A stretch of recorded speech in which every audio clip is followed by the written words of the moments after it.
Hello? Where?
So I think it's probably worth waiting a minute or seven, um, because it takes a little while for email to propagate. And then I just put in the Canvas a link to this, and beats me. But the isn't it true? Like the link we are all using all term just disappeared. Great. Okay, so well, it is what it is, and some of us are here, but I'm certainly recording this. So if someone's unable to make it, I'll certainly put the link online. They can watch this later. And I'll start with announcement-y type things because, heck, well, we're waiting for a couple others who might normally be here to be able to make it in to the room, to the room. That sounds so wrong because I'm in my kitchen. Okay, but whatever. So we're waiting, and then it also sounds wrong if I say we're waiting them for them to make it into the Zoom, because that's just also bad. Okay, so one announcement-y thing is you should take a final. You should take possibly two separate parts of the test. Part E for everyone is the one that you should all take. Now, when you click your way into the final exam, which I should release Part E for everyone on Saturday, is my current plan. You have until Tuesday at 4 p.m. to get that finished. If you're going to take the comprehensive edition, and y'all know who you are by now, if you're taking the comprehensive edition, you're going to want to also um, take the second part C, the comprehensive edition portion. Each of them are 75 minutes. You're going to be allowed, and they're about as long as a 50-minute midterm, so you have more time per question. If you sign up on that form saying, hey, I'd like to be in a Zoom breakout room, fine, I'll get it set up. And then when you sort of log in via the normal means that you have to log into Zoom, hopefully you'll all be populated into the proper breakout rooms. And you might have already started the test for all I know, but that's the opportunity, either Monday 1 to 4, Tuesday 10 to 1, or Tuesday 1 to 4 p.m. Those are the times when you could choose to just hang out, and if you do have a question, flag me and I'll just jump over into that breakout room and answer your question and or rephrase the problem. If you'd like me to rephrase a question, that seems to be a good way to do it. Okay. So one last announcement, and that is office hours next week. Uh, Monday, 10:30 to 12:30 is when I'm planning on office hours on Monday. And Tuesday, I have a doctor's appointment in the morning at 8. And well, it's at least it's a virtual appointment. And it'll probably be only 1 hour at most. And so my guess is I will be free for office hours probably around 9 till 10 on Tuesday, shortly before the 10 to 1 p.m., 10 a.m. to 1 p.m. final time slot starts. So that's what it is. Now I'm noticing that Jack and Yu Chen are in the same room. That's hilarious. Most of the term long, you've probably been there, but I haven't noticed Jack walk by in your, yeah. Hey. So that's it for announcements. Do any of you have sort of administrative or announcement-y questions? Things that are not really super content related?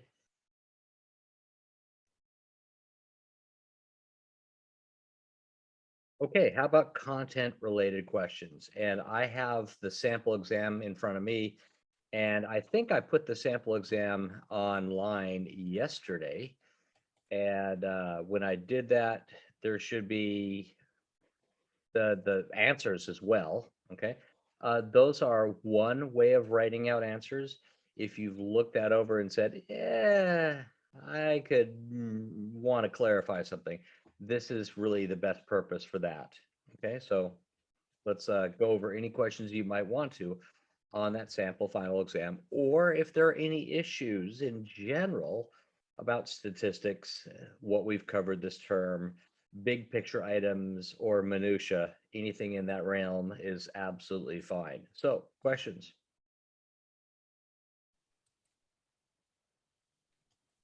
So this is a bit late, but I was thinking about, so I filled out the survey yesterday to kind of clarify which test I want to take.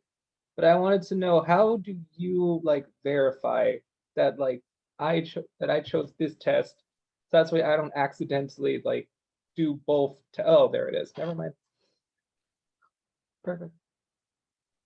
What did I just do that you're now seeing the? Yeah, I can see the screen and the instructions. So Oh let's yeah, see. but those are instructions. That's from the spring 2019 or version of, so no, for you, for your test, you either take part E or part E and part C. Now, when a person fills out the form, says, for example, I probably am going to do just the part E for everyone. I'm leaning against the comprehensive. If they take the one test and they think, oh, geez, I did really poorly, and then you say, I want to take the other one, just go ahead and take it. They'll both be available to y'all. Now, if a student were to spend clearly 70 minutes on the test and fill out all the questions, I'm assuming they wanted to take it. The survey was more of a, for me to understand in terms of balancing out my workload in terms of what I do when, about how many of you are going to be in the one test versus the other. That's not a obligation. That's a, yeah, what do you think? So does that answer your question, Daniel? Yes, it did. Thank you. Okay. Anyone else?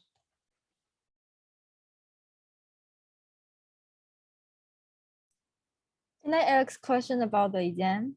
Please. I have question on question 4, the D and the E. Yeah.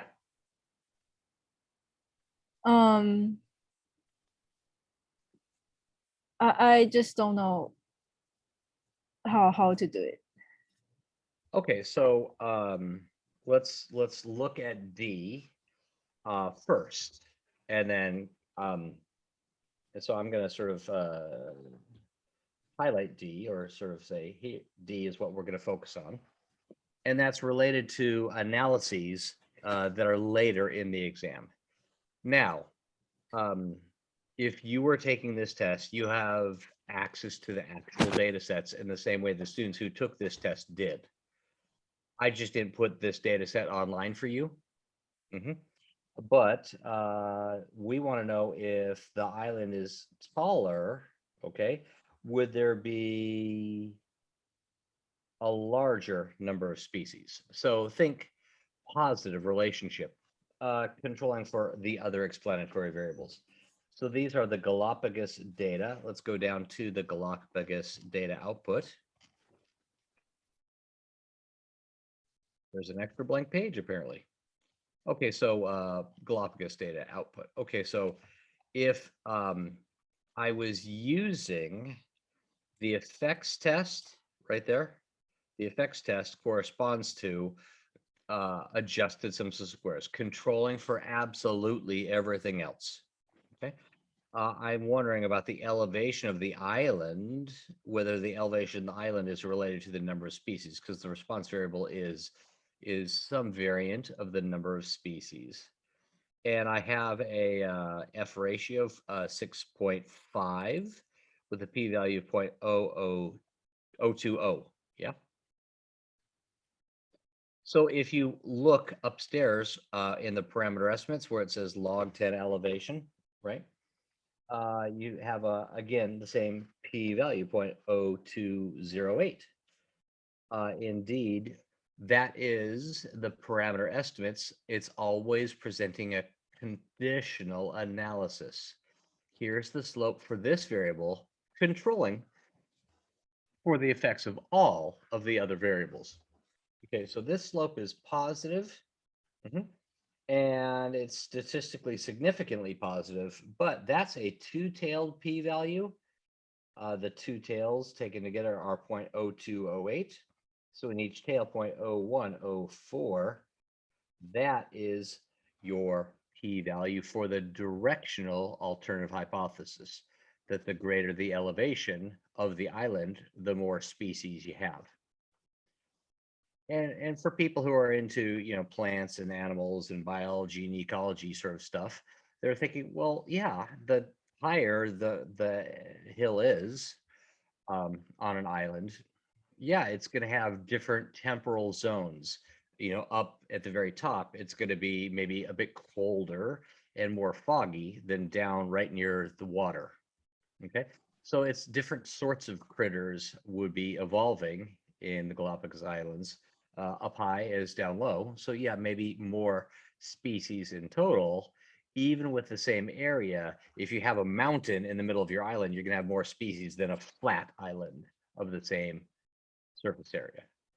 So, Yu-Chen, does that get to your question on D? Yeah, I just, yeah, that's right. I didn't know how to better interpret the T ratio listing there. Yeah. Yeah, the T ratio is conditional on all of the other X's. Yeah. And so let's think about given interpretation of the slope of log area and in as natural units as possible. So what is the response variable? Is it the log of the number of species? Log of the number of native plant species. Okay. So I'm thinking the log ln of plant species. So I'm going to call that y for plant species is equal to b0 or beta 0 plus beta 1 plus other things, plus then ultimately beta a times the ln of area. That is the analysis that we have just fit. There's a collection of individual things that are related in a linear way. And we've got log area, log of the number of species. So that's all good. Let's go ahead and erase just these things here, leave the upstairs bit, and then go down to the analysis and see if we can plug in some numbers that matter. Okay, so for area, you've got the log areas 1.753. 1.754. Okay, so 1.754. So if I were to try and work with as natural a set of units as possible, I'm thinking the way to do that is to say, let's exponentiate everyone in sight. So e to the log of y, that's just y, the number of plant species, is e to the, well, I'm going to go with everything else in one portion of the exponentiation, and then I'm going to go with that over to the right. Okay, so e to the beta 0 plus beta 1 x1 plus all the way up to everything else, then times e to the beta a times the natural log of area. Okay, so e to the beta a times the natural log of area, and here's where I'm going to sort of just do a quick math trick. I'm going to call that a constant k, and though that constant k is the stuff that we're saying might not be adjusted. We only care about the relationship between area and then the number of species. So e to the product, okay, is that e to the beta a times e to the log of area. Did I do my math right or did I not do it right? Engineers, help me out. I think I've got an error here. No, I got that wrong.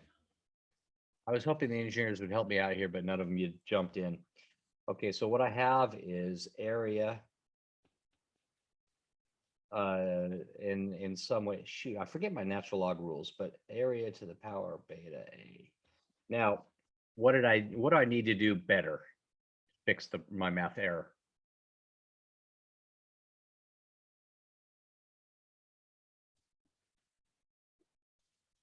Okay, now I'm searching natural log rules or logarithms.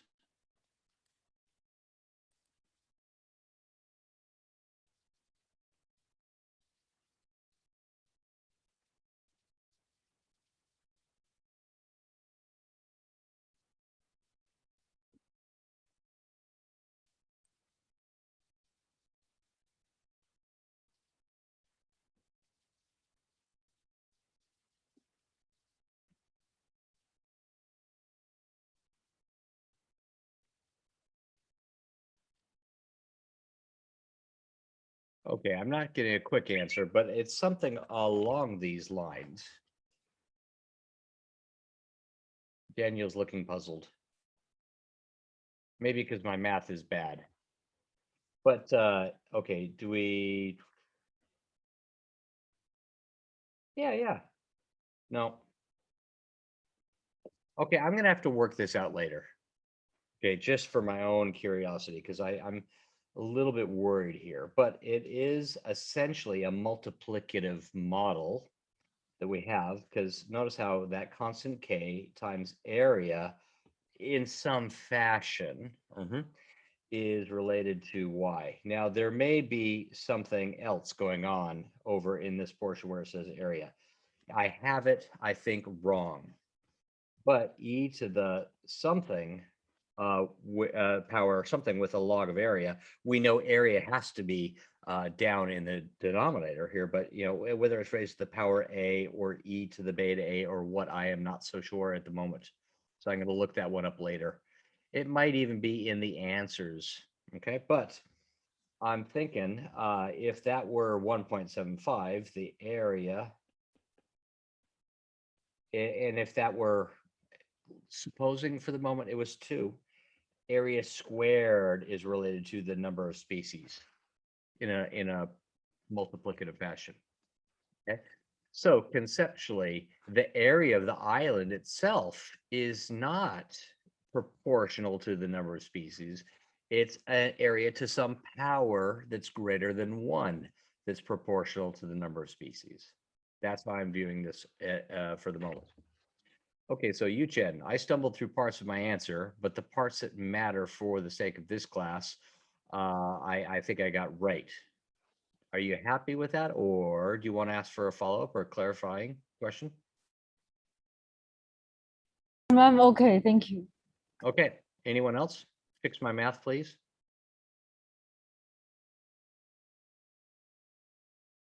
Okay, another question perhaps.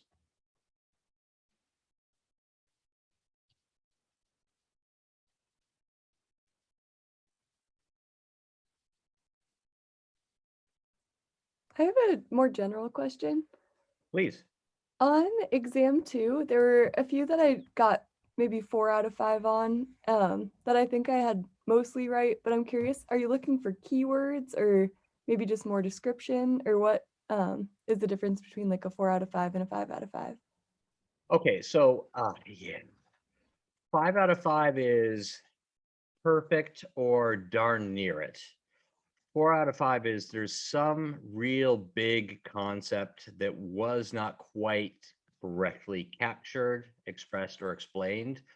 3 out of 5 corresponds to you tried and it was okay. 2 out of 5 is that wasn't even much of a try, but I recognize something happened. 0 is like left it blank. 1 out of 5 is very rare. Okay, so 4 out of 5 is 80% of the points, and that's good. But the exact nature of which answer it is, I can't really comment on, and I'm not going to go into your test right now and open it up and show everybody.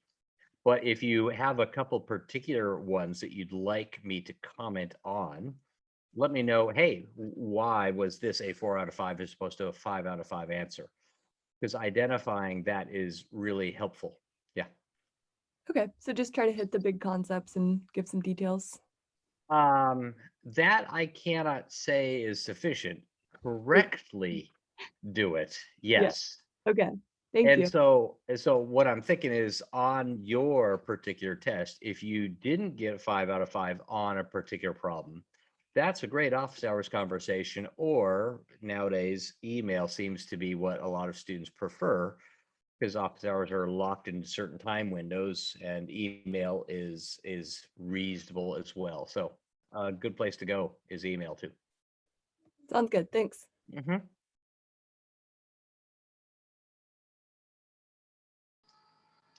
I still have a question that hasn't been graded. Okay, that's, well, okay. That I'm gonna look into right now, but I'm not gonna answer right now anything else. Do you remember which one it was, Ted? It was 13. On second exam? Yes. Well, your score is about to get higher. Assuming you answered it. I did answer it. Okay, well, I'm gonna go grade that right now while everyone else is asking me another question. Sorry about that. No, it's all good. Huh, it says it's graded here on exam 2. Yeah. Okay, so send me an email later reminding me of that and say, what the hell? Because I've got you down as having answered that, the score, and then it looks like I know your score for the exam. But if that is not correct versus your understanding, because from my end, it looks perfect. Not that that answer was perfect, but I'm saying, no, I'm not saying it was bad. I'm just saying I see no evidence that it has not been graded. So Oh, we need to track this down. Okay. I'll just email you separately. Yeah, that'd be great. Thank you.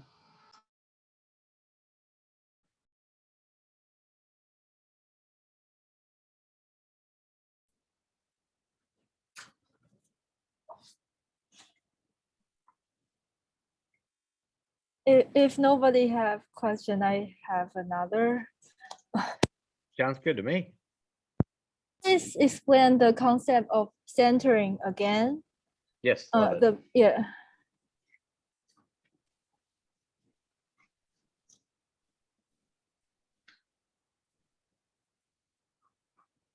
Oh, do you want me to talk about the concept of centering? Yeah, that's not in this exam, but just I don't know the concept. Well, the concept of centering is just a re-expression of your model in an algebraically equivalent fashion. With a quantitative x, if I have x, then x squared, yeah, and then a constant, 0. So I gotta have a beta 0 plus beta 1x plus beta 2x squared. That's one way of doing it. If I had centered x, and I'm going to do this in JMP style because JMP does not center the linear term at all. It could, but it doesn't choose to. Beta 0 plus I'm going to beta 1x plus beta 2 times x minus x bar squared. That's the centered version. And something comparable would happen if you had an interaction between two x variables, or this is a self interaction. But it really doesn't change anything because we still have, if we were to take this term and FOIL it out, it's beta 2 times x squared minus 2 x bar x plus then x bar squared. And so let's now collect like terms. And by like terms, I'm going to say things with x squared in them, things with just x in them, and things without x at all. And I'm going to choose to go with a different color here, yellow. Now for, oh, that's the x squared term, and that is still the x squared term. Really, that is the same. But my beta 1 times x, yeah, there's another x here. So I'm going to have written down here in yellow beta 2x squared plus then the terms are multiplied by x. That's beta 1 minus 2x bar times now times beta 2 times x. Algebra. And then I've got a third term, beta 0 plus x bar squared. My claim is blue equals blue, red equals red, and, well, okay, I shouldn't say blue. The blue parts are equivalent. So our earlier expression, the non-centered, relates to our centered expression of the exact same thing. And the centered version, when you multiply it all out, you end up with some additional parts being added into what is then the slope.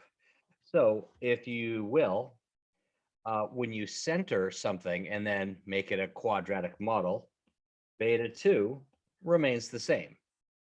The hypothesis test about beta 2, is it statistically significant or not, controlling for the other x variables?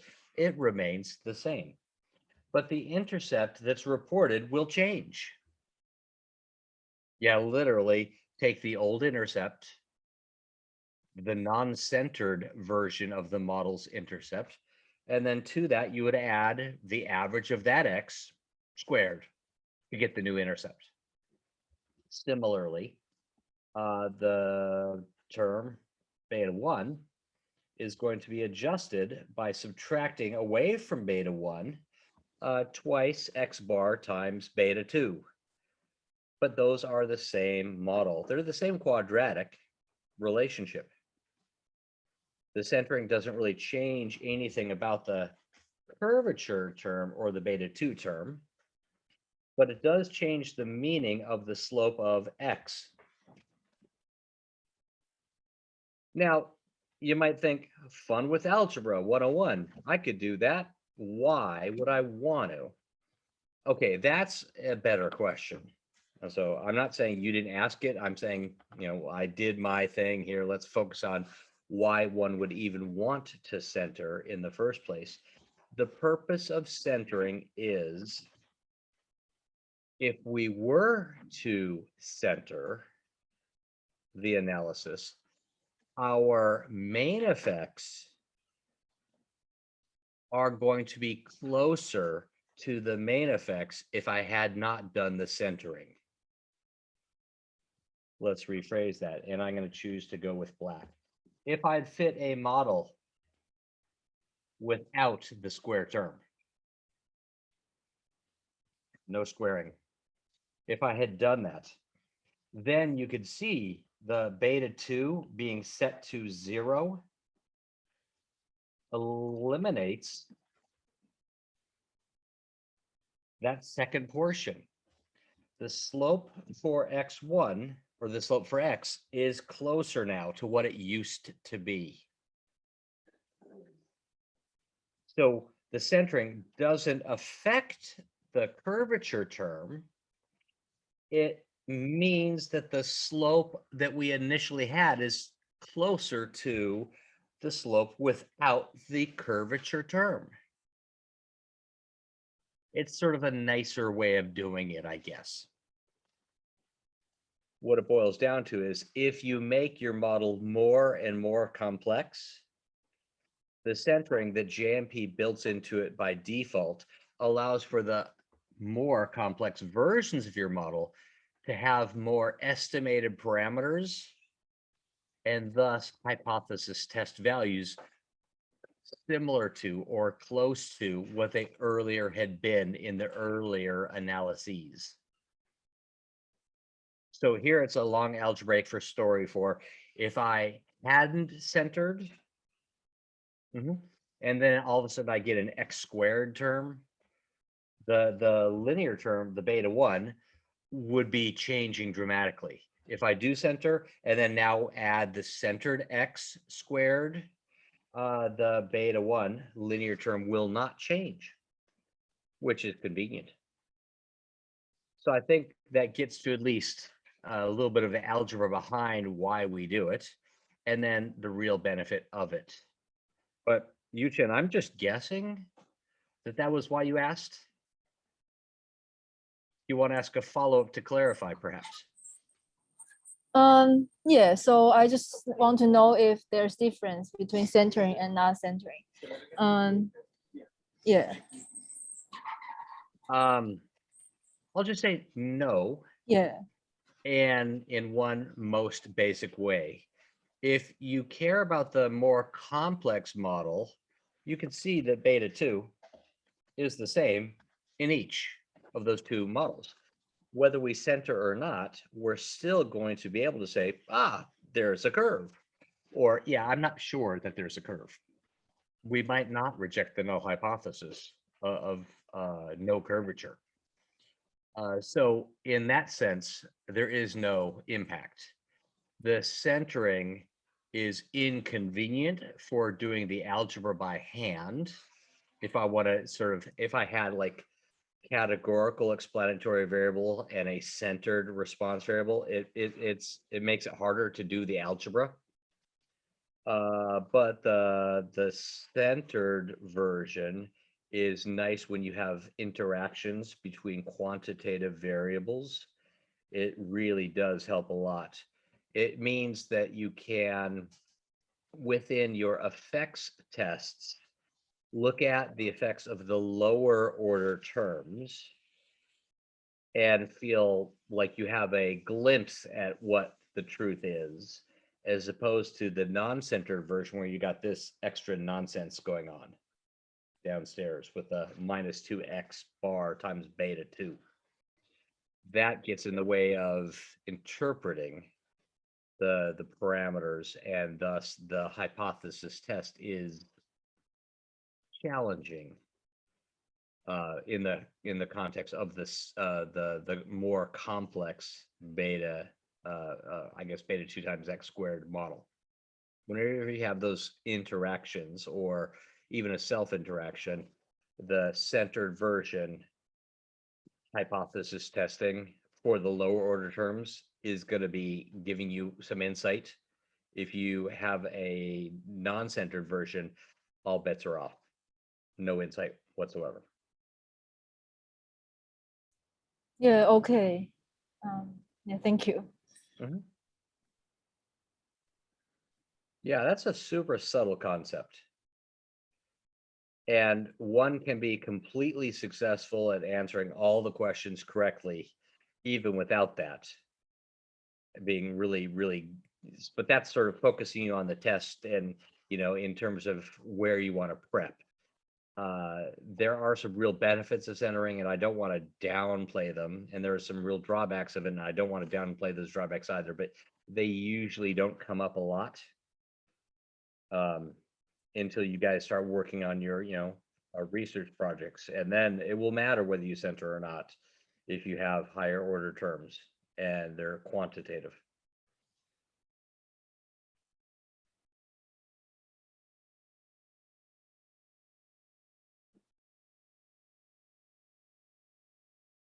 Someone else?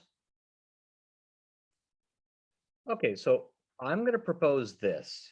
I'm going to propose that I'm just going to stop the recording now, unless one of you has questions within the count of 10 seconds or so. And I'll just hang out for another full hour, treating it like office hours, because there always are a couple questions. But if you don't have any immediately, I'm thinking there's no point in recording it for others. So last call on questions that you think others might want to hear an answer to, or something that you would say out loud in class.